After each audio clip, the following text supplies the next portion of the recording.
नमस्कार मोर चैनल को मु पुणी आपको स्वागत करुच्ची। आजिर कहानी उपकार सुझिले। अरुणाचल प्रदेशर गोटे नईकूल कुड़ियाटे करी बुढ़ीटे रोला। ता पुअर नाम नमकीन। दिने से खबर पाइला जे गुंफा गाँव रे लोक माने सिंग काम करी बेस रोजगार करुछंती। सेठारे लोक माने सिंग काम रे घर सजाइबा जिनिस तैयारी करती। सेतेबेले तार मने पड़िला जे घरे तांकर गोटिए बारहा सिंग रखा होईछि। से भाविला सिंगटाकू नहीं बिक्री करी आसिबो। जहा टंका मिलिबो सेई टंकारे हळे बळद किणीदेब और चाषबास करिबो। ता परदिन नमकीन सिंगटाकू धरी सेई गाँ रे पहुँचिला। सेठारे जणे बेपारी 4टा टंका देई सिंगटाकू किणी नेला। फेरिबा बेले नमकीन गोटिए गाँ रे पहुँचिला। सेठारे लोक माने गोटिए बिलेई को मारिबा पई ता पछरे दौड़ु थांती। नमकीन सेमानंकु पचारिला, बिलेईटाकू काहींकी मारिबो? जणे लोक कहिला, एई बिलेईटा रोसेई शाଳରେ पशि भात तियण आउ दूध दही सबु खाई दउछि। ता पई आमे खूब व्यस्त होई पड़िछु। नमकीन सेमानंकु कहिला, बिलेई को मार नाही, ताकू धरी मते देई दियो। ता बदଳରେ मु तुमको टंकाटिए देउछि। गाँ लोक माने ता कथा मानी सेमिति कले। नमकीन बिलेईटाकू धरी आगकू चलिला ओ अन्य एक गाँ रे पहुँचिला। सेठारे देखिला लोक माने गोटिए मूषाकू मारिबा पई दौड़िछंती। से लोक मानंकु पचारिला, भाई माने तुमे मूषाटीकू काहींकी मारिबाकू दाहिंच? सेमाने कहिले, इए आमर फसल नष्ट करि दउछि। नमकीन सेमानंकु मध्य रूपा टंकाटिए देई मूषाटा नहीं आगकू पाद बढ़ाइला। किछि बाट गला परे से देखिला जे गोटिए कुकुर भुकुछि। केते जण लोक ताकू ठेंगारे पिटुचंती। से रूपा टंकाटिए बाहर करी गाँ बालांकू नहीं कुकुरटा धरी आसी गाँ रे पहुँचिला। दिने नमकीन बलद किणिबाकू अन्य एक गाँ को गला। सेठारे लोक माने गोटिए सापको मारिबा पई बाहरी थिले। से लोकमानंकु पचारिला, तुमे सापटाकू काहींकी मारुच? लोक माने कहिले, सापटा बुदा ओआडरे लुचि रही से रास्तारे जिए जाउची ताकू कामुड़िबाकू गोड़ाउछि। नमकीन ता पाखरे थिबा एकमात्र रूपा टंकाटी देई सापटाकू किणी नेला। घरकू फेरिबा समय रे से गोटिए झियर मधुर स्वर शुणिबाकू पाइला। सेठाकू जाई से जहा देखिला आश्चर्य होईगला। कारण से मधुर स्वर से धरिथिबा सापठारु ही आसुथिला।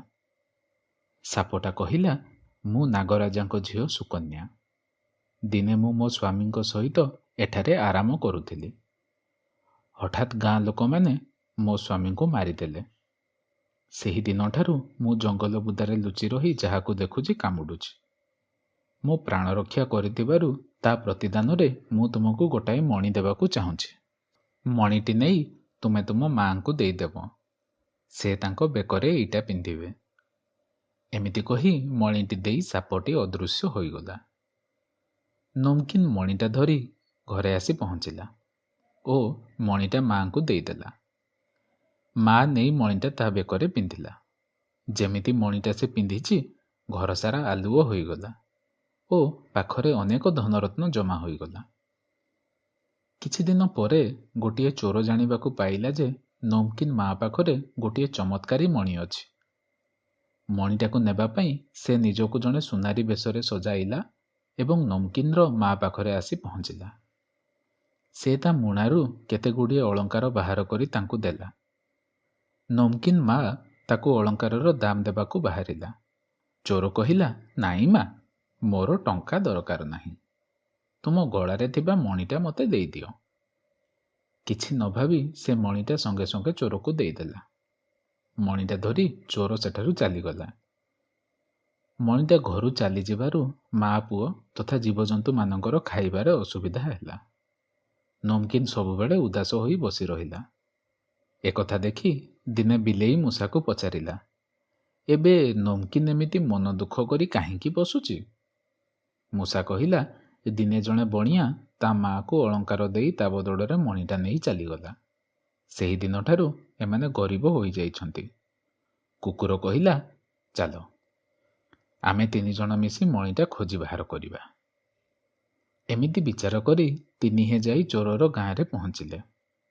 କୁକୁର ଶୁଙ୍ଘି ଶୁଙ୍ଘି ଚୋର ଘରେ ପହଞ୍ଚିଲା। ବିଲେଇ କହିଲା, ତୁମେ ଏଇଠି ଥାଅ। ତାପରେ ବିଲେଇ ଓ ମୂଷା ଚୋରର ଘରେ ପଶିଗଲେ। ଚୋର ଓ ତା ସ୍ତ୍ରୀ ଘରେ ଶୋଇଥିଲେ। ବିଲେଇ ମ୍ୟାଉ ମ୍ୟାଉ ଶବ୍ଦ କରିବାକୁ ଲାଗିଲା। ସେ ମୂଷାକୁ କହିଲା, ମୋ ମ୍ୟାଉ ମ୍ୟାଉ ଶବ୍ଦରେ ହୁଏତ ସୁନାରୀର ନିଦ ଭାଙ୍ଗିଯିବ। ସୁଯୋଗ ଦେଖି ତୁ ଘର ଭିତରେ ପଶିଯାଇ ମଣିଟା ଖୋଜିବୁ। ବିଲେଇର ମ୍ୟାଉ ମ୍ୟାଉ ଶବ୍ଦରେ ଚୋର ସ୍ତ୍ରୀର ନିଦ ବି ଭାଙ୍ଗିଗଲା। ସେ କହିଲା, ବୋଧହୁଏ ବିଲେଇଟା ଘରେ ପଶିଯାଇଛି। ମଣିଟା କାଠ ସିନ୍ଦୁକରେ ଅଛି ତ, ତାକୁ ବିଲେଇ କାଟି ପାରିବନି। ଏକଥା ଶୁଣି ବିଲେଇ ଓ ମୂଷା ସିନ୍ଦୁକଟା ଖୋଜିବାରେ ଲାଗିଲେ। ତା ନଜର ସିନ୍ଦୁକଟା ଉପରେ ପଡ଼ିଗଲା। ମୂଷା ସିନ୍ଦୁକଟା ଆସ୍ତେ ଆସ୍ତେ କାଟିବାକୁ ଆରମ୍ଭ କଲା।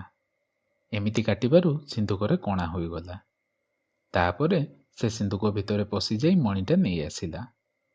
ତାପରେ 3 ଜଣ ଯାକ ମନ ଆନନ୍ଦରେ ଘରେ ଆସି ପହଞ୍ଚିଗଲେ ଓ ମଣି ନମକିନକୁ ଦେଇଦେଲେ। ସେ ମଣି ମାଙ୍କୁ ଦେଖାଇବାରୁ ତା ମା ଖୁସିରେ ନାଚି ଉଠିଲା ଓ 3 ଜଣଙ୍କୁ ସେହି ଦିନଠାରୁ ମନ ଚାହିଁ ଖାଦ୍ୟ ଖାଇବାକୁ ଦେଲା। ଏ ଘଟଣା ପରେ ଲୋକମାନେ ବିଲେଇ, କୁକୁର ଓ ମୂଷାମାନଙ୍କୁ ଘରେ ପାଳନ କରିବାରେ ମନ ଦେଲେ। ଆଜିର କାହାଣୀଟି ଥିଲା ଉପକାର ସୁଝିଲେ। ଏବେ ଆପଣ ଆମ କାହାଣୀଗୁଡ଼ିକୁ ପଡ଼କାଷ୍ଟ ମାଧ୍ୟମରେ ମଧ୍ୟ ଶୁଣିପାରିବେ। ପଡ଼କାଷ୍ଟଗୁଡ଼ିକର ଲିଙ୍କ୍ ତଳ ଡେସ୍କ୍ରିପସନରେ ଦିଆଯାଇଅଛି। ଆସନ୍ତାକାଲି ମୁଁ ପୁଣି ଏକ ନୂଆ କାହାଣୀ ନେଇ ଆପଣଙ୍କ ପାଖକୁ ଆସିବି। ଆଜି ପାଇଁ ମୋତେ ବିଦାୟ ଦିଅନ୍ତୁ। ନମସ୍କାର।